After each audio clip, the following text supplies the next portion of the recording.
And their two men gave counsel. We'll name one of the individuals that gave the counsel and kind of the plan.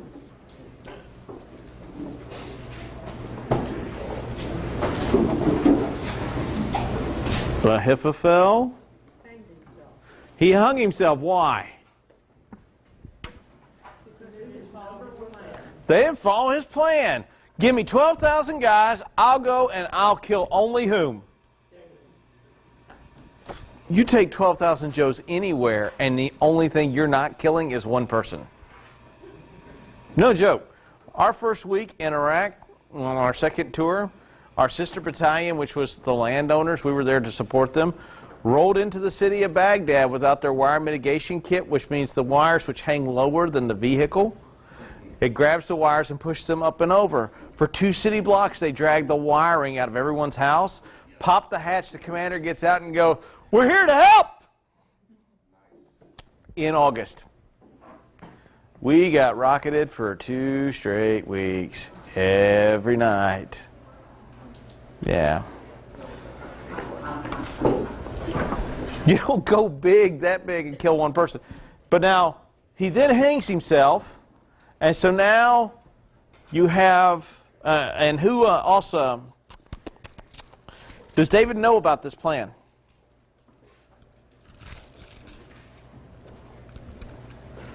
Is David aware about the plan that's coming up to attack him? Yes. How? He set up a spy network, right? Did it work?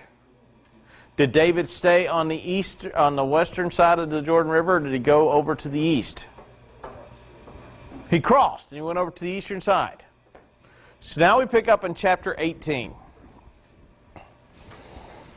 David now has had enough running, and David is now going to go on the offensive. Chapter 18, verse 1, Then David mustered the men who were with him and set the commanders over thousands and commanders over hundreds, and he sent out the army, 1/3 under the command of Joab, 1/3 under the command of Abishai, and 1/3 under the command of Ittai the Gittite. Who's that guy, Ittai the Gittite? Remember him from a couple weeks back? He led 600. David was originally not going to take him with him. Why? Do you remember? Is he a Jew? What is he? Starts with a P. He's a Philistine. He's a Gittite. He's a Philistine.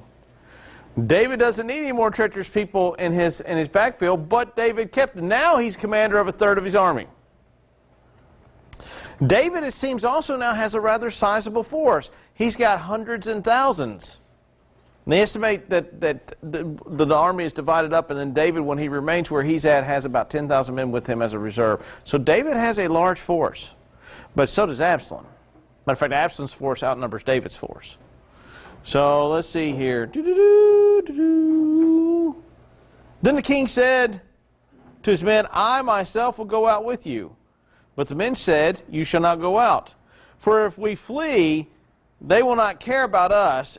If half of us die, they will not care about us. But you are worth 10,000 of us. Therefore, it is better that you send help from your city." So why does the excuse why the king doesn't go? Huh? It's all about making the target. Make the king a target. Okay? It is, isn't it? Now here's the question, though. That's typically the answer.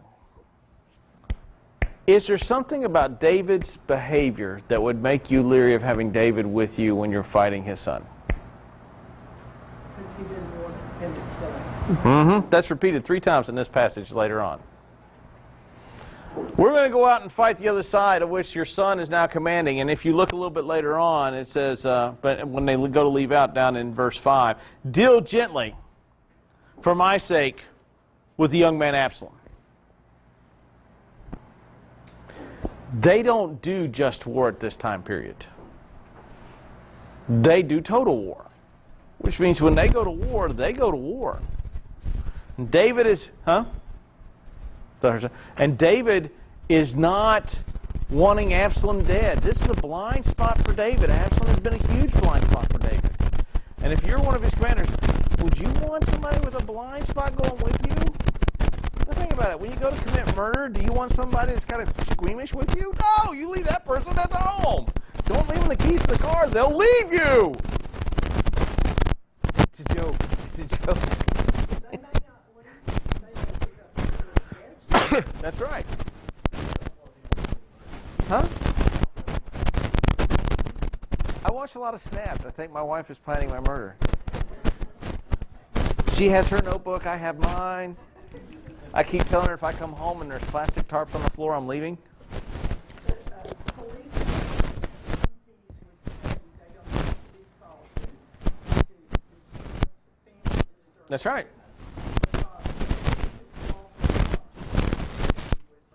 That's right. She'll turn against you. And that is the case. If you go in and step into a situation where there's some domestic violence, you're more apt to have one partner come to the aid of the other over the hero or the person trying to help them out. And you're like going, skip it, you can have her. Y'all are nuts. And so David has a huge blind spot to Absalom. Now that may or may not be the reason. A lot of people say that it was the fact that it was the one man being the issue.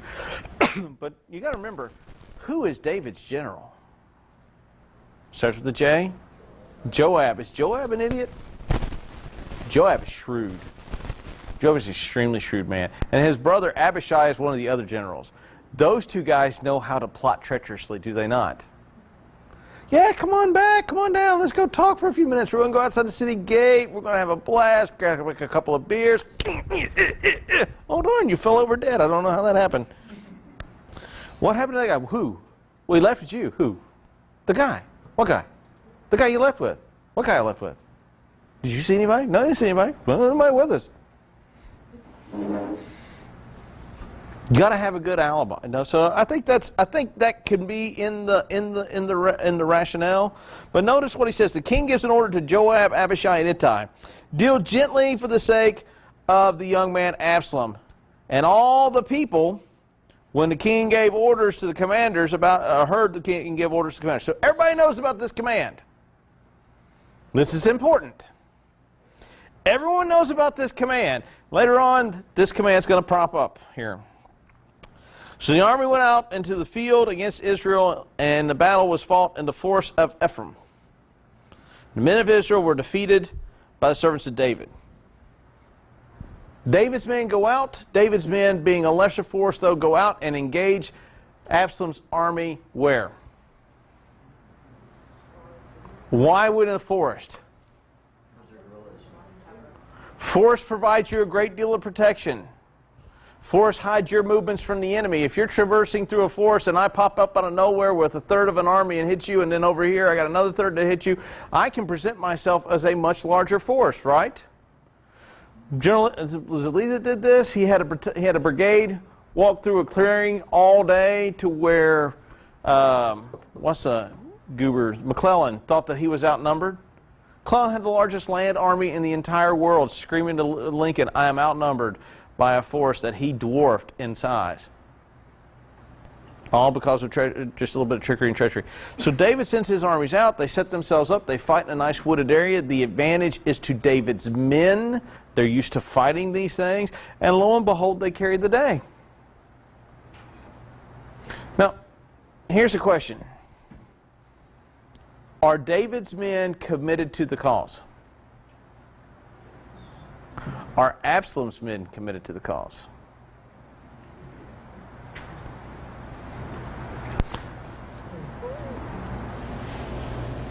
I mean, you sit and think about it. David's men, if they lose this battle, David and the kingdom that they know is probably done. If Absalom's men lose this battle, they can always go back. Right? Now, this is the cool part, verse 9. Verse 7 and 8. The men of Israel were defeated by David's servants, and the loss was great. On that day, 20,000 men, a lot of dudes didn't killed. The battle spread over the face of all the country, and the forest devoured more people than slain by the sword. Two more reasons why you fight in the woods. Right? Have you ever tried running through the woods at top speed? Especially in second. Huh? It's not easy. It's not easy. Can you imagine doing it on horseback or donkey back? Can you imagine doing it while you're fleeing doing this? That guy's getting cloaked.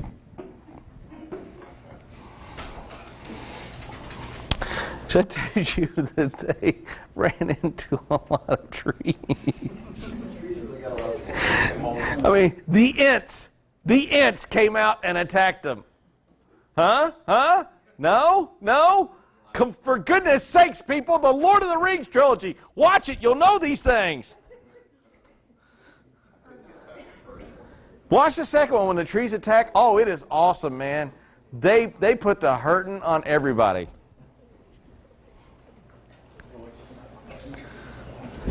And Absalom, actually, y'all keep this up, and some Sunday nights, that's all we're going to do is watch those movies.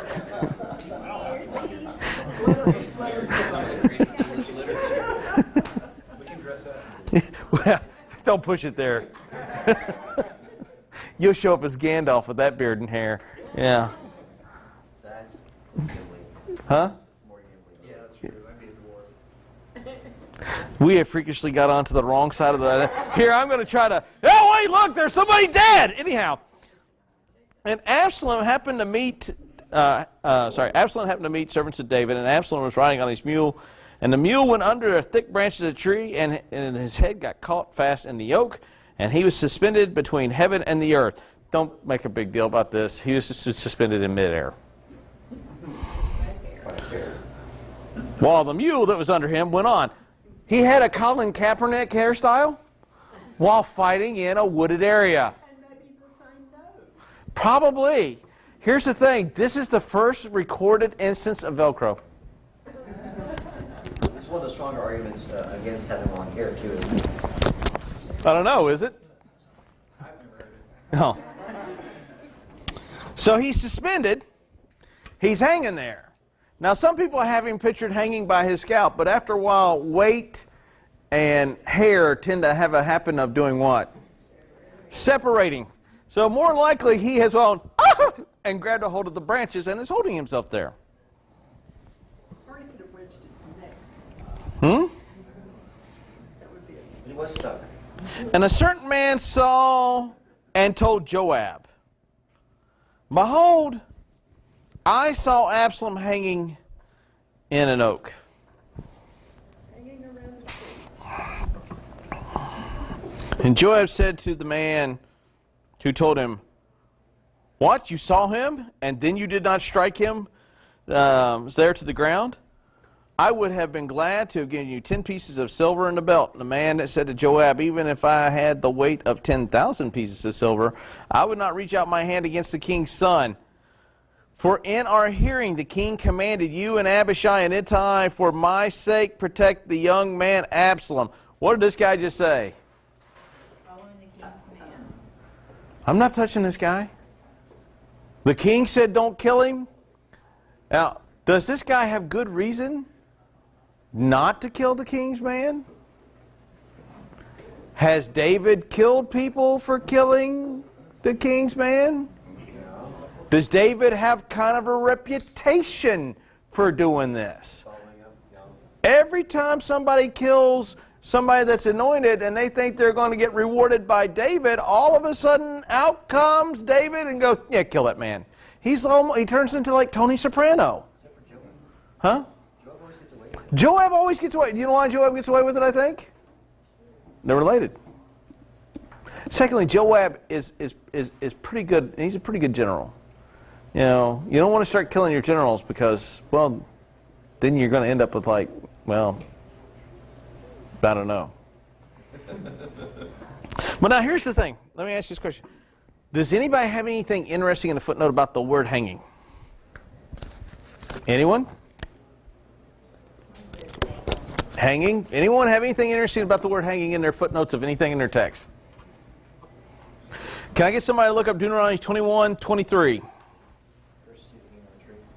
21:23.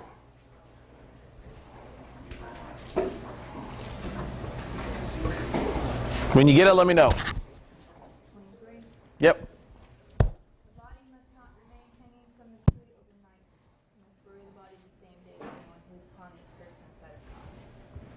one who is hung is cursed in the sight of God. That word hung there only occurs 2 times in the Bible.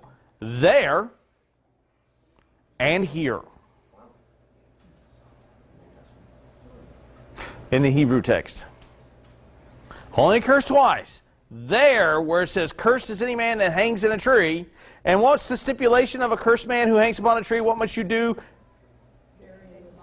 Bury him that day. What are you going to have happen here in a few seconds? And the text implicates, and there's some folks that think, in this word, it implicates that Absalom is cursed. Why would Absalom be cursed by hanging there and being killed later on? Well, I'm glad you asked. Can somebody look at Deuteronomy 27:16 and Deuteronomy 27:20? Let me know when you have it. Got it. Go, brother. Cursed be anyone who dishonors his father or his mother, and all people shall say amen. Did Absalom dishonor his father? Rebelled against him, so he's cursed, correct? Anybody get 27:20? Go. Cursed be anyone who lies with his father's wife, because he has uncovered his father's nakedness. And all the people shall say amen. Did he do that? How many times? 10 times. On the roof. You see how the text is kind of making an implication here of something more than he's just hung in a tree and is stuck? But there, and a lot of theology goes, there is a like a sign of divine judgment and wrath here upon him, in the fact that it chose that word for hanging and other words that you could have used from the Hebrew for the word there. Now, the young man is right who chooses to spare Absalom's life. If I kill him, because Joab is going to see this here in a little bit. Joab is a crafty, crafty guy. But you don't want to work for Joab. Joab knows this. But Joab also has some built-in resentment and some anger with the young man Absalom. Does anybody remember why? Who is responsible for Absalom coming out of exile?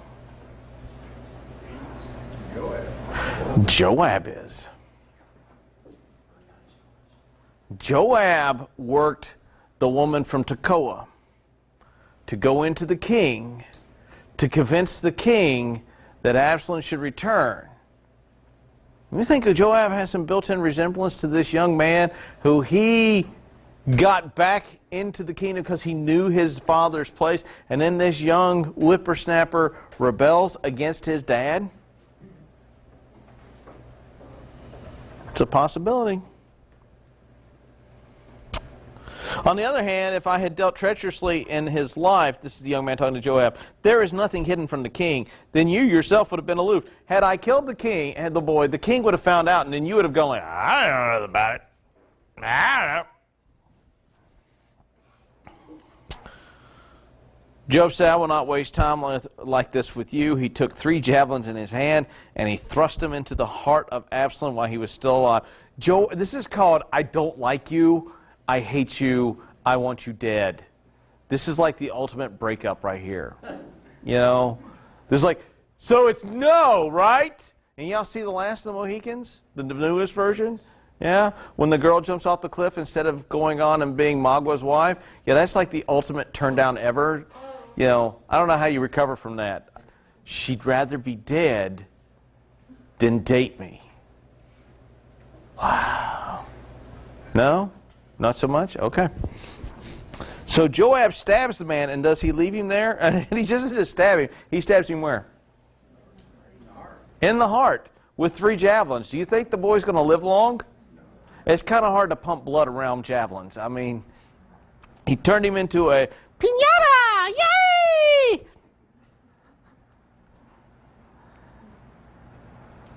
Now he's still alive.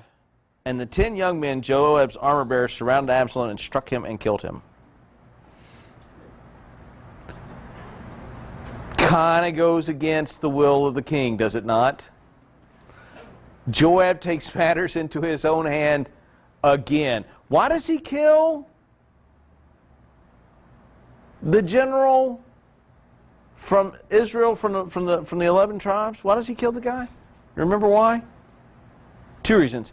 The man kills his brother, right? And the fact of his treachery. And he kills him because he doesn't want to have that potential there. Here's the thing here. Joab takes matters in his hands. Why does he kill this boy? The king says spare his life. And Joab goes directly against the word of the king, a direct command from the king, a direct command told to Joab by the king, and he goes, stuff it. I'm putting 3 in it. I'm putting 3 in the chest, and then the rest of the guys are going to take him out. What do you think? We'll stop right there for a few minutes. What do you think? Joab is one bad You don't mess with Joab, do you? No, he's like the hitter for a mobster. You know? And he's had enough. He knows not to trust anything Absalom would do, and he's had enough. Yep. Right, this close to Absalom, Joab didn't care what David would do at the end. You know, if they would kill Joab or not. Yes, and I think, and a lot of that I think goes back to the reason why they didn't want David in the field with them. Yeah, you stay in the rear, and when we get into trouble, you come out and help us. It's kind of like when you tell your kid, hey, you want to help Daddy? Here, hold this wrench for me for a second and that flashlight. And then you go and do what you're doing, and the flashlight is all over the room, and the kid thinks they're helping you out, but you're doing what you need to do. Right? And none of y'all ever done that before? Yeah, no. The kid, wow, I helped Dad. Kimmy helped me paint one day. She painted everything from about that high down to there. And every now and then I go, oh, look, I think that's Elmo. And I'd go over and I'd get all the runs out of the paint. And then I'd go back to the trim work I was doing. She was very helpful. And the paint on that part of the wall all the way around the room was super durable. But she was very helpful. Joab knows what will happen if Absalom comes back. Well, he doesn't know like a psychic in a ball, but he has a pretty good understanding of what's going to occur, right? Huh? Is that called real politics? I guess. Everybody keeps whipping out new terms. I just, you know. So they chop him up, or they cut him, they kill him. Now choke this out. Then Joab blows a trumpet, and the troops came back from pursuing the Israelites, and Joab restrained them. And they took Absalom, and they threw him in a great pit in the forest, and raised over him a very great heap of stones. What was the command about accursed is the individual who hangs upon a tree? What must occur? They must bury him that same day. Now, if nothing says I want you dead more than 3 javelins to the heart, nothing says I want you forgotten like a heap of stones on top of you. And there's a lot of folks that try to make the connection all the way back to Achan and the fact that they were buried on such a large heap of stones and things like that. I think it's interesting. But where geographically are they when this battle fights? Are they on the eastern side of the Jordan River Valley, or are they on the western side? Now this is important. Which side of the Jordan River Valley is the promised land? West. The west side. This battle occurs where? On the east side. The stones are placed in such a way that it would be almost impossible to dig Absalom up and bring him back. Secondly, his body will be so beyond recognition. So can he be buried with David's family? Is he buried in the land of promise? 2 huge insults upon this young man. Wasn't there in Jerusalem or near there tomb for Absalom? There is a monument to Absalom there. Mm-hmm. And he had it erected because he was such a great guy.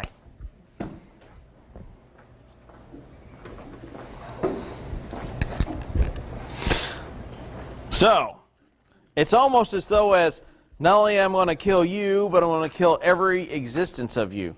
Now this is important because another reason why too is if you bring the boy back, where's David going to be even in the death of the boy? He's going to be at the tomb. We see how he behaves there in a little bit. Well, we won't see it this week. Then Ahimaaz, the son of Zadok, said, let me run and carry the news back to the king. This is the same guy that brought the news of the impending attack. Let me return and take the king's information back. And Joab said to him, you are not going to carry the news today. You may carry news another day. But today you shall carry no news, because the king's son is dead. Then Joab said to the Cushite, go and tell the king what you've seen. The Cushite here is Ensign Smith on a Star Trek Enterprise. Are Cushites a member of the children of Israel? Nope. Guess what that means they are? They are expendable. Brother, I love you, but you're not going to go tell the king because you might end up dead. But the Cushite over here, he's going to go tell the king. That's kind of twisted, don't you think? I think that's pretty twisted. I mean, Joab is showing not just his shrewdness, but he's a little malevolent. Huh? No, he's like, okay, I'll go. Well, go all the way, Sergeant Joab.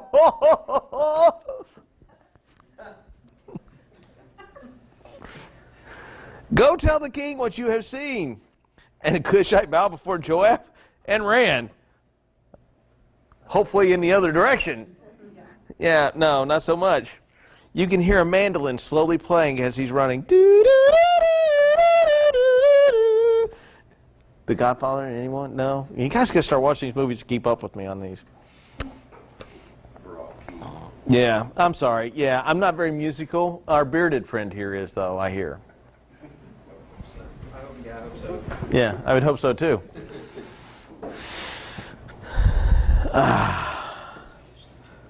Then Amaz, the son of Zadok, said to Joab, come what may, let me also run after the Cushite. Then Joab said, why will you run, my son, seeing that you will have no regard for the news? Come what may, he says, I will run. So he runs, and then Amaz ran by the way of the plain and outran the Cushite. Well, I don't think that's a smart move, but okay. He was eager. He was eager. But he doesn't tell David. He doesn't tell David. Oh, darn it, I blew it. Oh. Now David was sitting between the two gates, and the watchman went up on the roof and looked, and he lifted his eyes, and he looked, and he saw a man running alone. And the watchman called out and told the king, and the king said, if he's alone, then there's news in his mouth. And as he drew nearer and nearer, the watchman saw another man running, and the watchman called to the gate, and see, I see another man running alone. And the king says, he also brings news. And yeah, he sure does, brother. And the watchman says, I think the running is of the first one, is of Amaz, the king, the son of Zadok. And the king said, he's a good man and comes with good news. Good news can be interpreted in so many ways these days. I'm here to tell you some great news. Yes, the Cushite has it.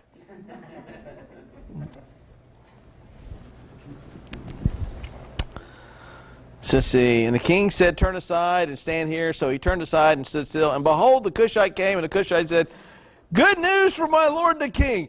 Bad way of starting conversations with David about his son being killed. But all those who rose up against you for evil be like the young man. The king was deeply moved, and he went up into his chamber over the gate, and he wept. And as he went, he said, Absalom, my son, my son Absalom, my son Absalom, would I had died in your stead of you, O Absalom, my son, my son. Does the Cushite die? You skipped like 5 verses. Did I? Like 28 on. Went from 28 to 33. Did I really? My dyslexia kicked in. Oh! Let's go back to 28. And Amaz said to the king, all is well, and bowed before him, and blessed be the Lord God, who delivered up the men who raised up their hand against my Lord. And the king said, is it well with the young son Absalom?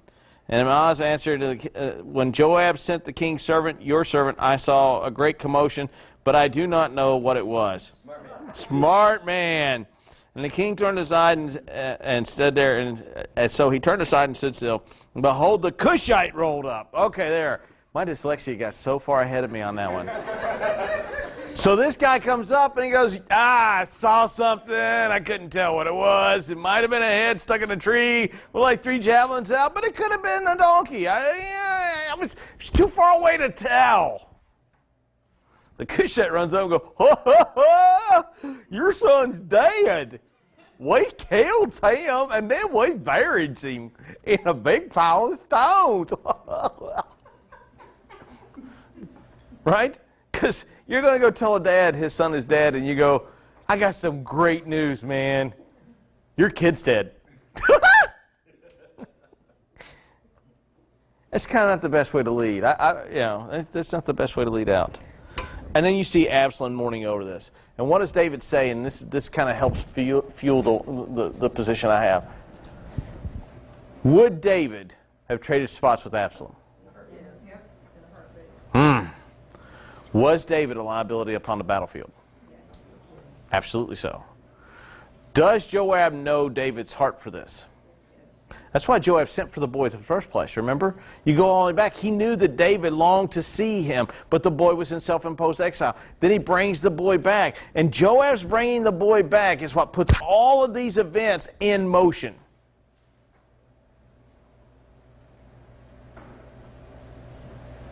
Now Absalom's dead. And instead of the king being relieved, he mourns. And we're going to stop right there. Because if I misread some other verses, y'all are going to be like so lost. Questions? Questions? We've got a few minutes. Yes? How do you apply these stories as an everyday example in Well, not every Bible verse can be applied as applicable in everyday situations. I mean, I guess you could say for somebody betrays you, you can fill their heart with 3 javelins. No, you don't think so? That's my motto on the staff. Three mistakes and then I'm skewering you. Solid hermeneutic. You like that? With that kind of hermeneutics, I can prove anything. One of the things that you would apply to this is Absalom's death comes because he is a cursed man. Absalom brought this destruction upon himself for several reasons. First of all, you go all the way back to the story of Absalom when he begins to take the law into his own hands and kills Amnon. And he kills another of the king's son. Then he goes into exile and comes out of exile, and then he begins to set himself up as a rival to the king. Then as he continues on, he does a coup in which he tricks the king's 200 of the king's loyal servants into coming out to his place in Hebron, and he turns the nation against the king. But what curses him the most is when he rapes 10 of the king's concubines upon the top of the citadel wall. So all these things bring a cursing on to Absalom. And one of the things that you can pull away from this is Absalom was never going to escape the wrath of God. One of the most assured things about this story is while Absalom thought that he had the upper hand, and he did, he had the position of all of Israel following him. He had the larger fighting force. He had momentum going in his direction. He had just picked off the king's best advisor, and that man went and hung himself. All of these, he had all the advantages going his way. And yet, in a wooded area on the other side of the Jordan, not only is his army defeated, he is executed for his crime, and he is then summarily buried in a most unreligious way. So one of the ways you can apply this is God isn't kidding about what he says. Yes?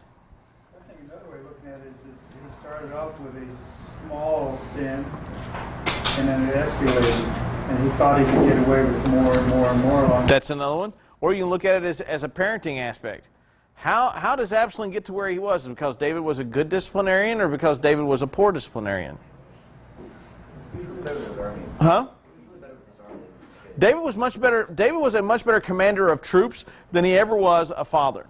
And we see this. This is a common refrain in the book of Samuel as a totality. It opens with a good priest who has allowed his sons to run the roost. About midway through, it's a good judge whose sons become? They were treacherous judges. And that leads to a king who does nothing good for Israel at all, named Saul, and then it gives rise to David. And David falls into the exact same trap that Eli and Samuel fell into. So you can take this in multiple directions. With the consequences to sin, it eventually finds you out. That if you begin with something small, it eventually blossoms into something more. Or as a parenting situation in which all these things that if you are not taking care of the events at home while focusing on everything else, you have a problem in the children that you raise. That's a very good example for parents. It is. To not let the world get in the way of the family. Mm-hmm. Yeah, it's... I think, when you're a child, you can get by with things that you can't get by with as an adult. Yes. And he had been allowed to do that. And he had never developed empathy and forgiveness. He definitely did not develop forgiveness. Absolutely. Forgiveness was... Absalom was destroyed by unforgiveness. And unforgiveness is a toxic thing to anybody. And you look at that compared to David, who's willing to forgive Absalom. He forgives Amnon of a crime that's heinous. He's willing to forgive Absalom even to the point that he's willing to trade spots with him. That's the person David, and then as you point out, then you have Absalom. One of the saddest stories in the Bible. It is a... It's a tragedy. Yes. The only thing that would come close to this would be a Greek tragedy, don't you think?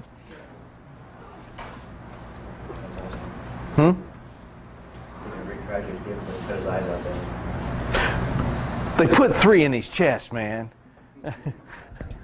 I mean, that's like a bad episode of Snapped. Yeah. Right? Oh, yeah. Any other questions? This isn't over just yet. We're gonna see a few other things, and we're gonna remember the guys. Remember, what is it, Zivo? Mr. Treachery on 2 donkeys. On 3 donkeys, I think. We're going to see that revisited. So we're going to see where David is going to do something that Absalom probably would never have done, and it goes very much with where Miss Elaine is going with this, or went with this. And then David is a very forgiving and compassionate individual. Any other questions? Oh, sorry. I'm going to keep hitting that microphone until I get one. No. Just for your information, I wore Favre today. And the Vikings won. It's only weird and superstitious if it doesn't work. Right? And I think Dallas won too, but, yeah. Best record in the league. This year. This year, the only year that matters. The least relevant years are next year and last year. I guess that's a way of looking at it. Let's close out with a word of prayer. Gracious Heavenly Father, we thank you for this day and for this opportunity to come before you and to look at these texts. Heavenly Father, for the multiple ways in which we can dissect this passage and look at this just tragic event. Failed leadership, failed fathership, failed family dynamic. And it could cost David his throne. The warnings that come from that and the passages that are there, and we ask for your blessing on us for these things and these lessons we learn. We ask you to be with all of us here, that you watch over and give us a safe passage home and an enjoyable Thanksgiving weekend. We ask for all these things in your name we pray. Amen. All right. Well, let's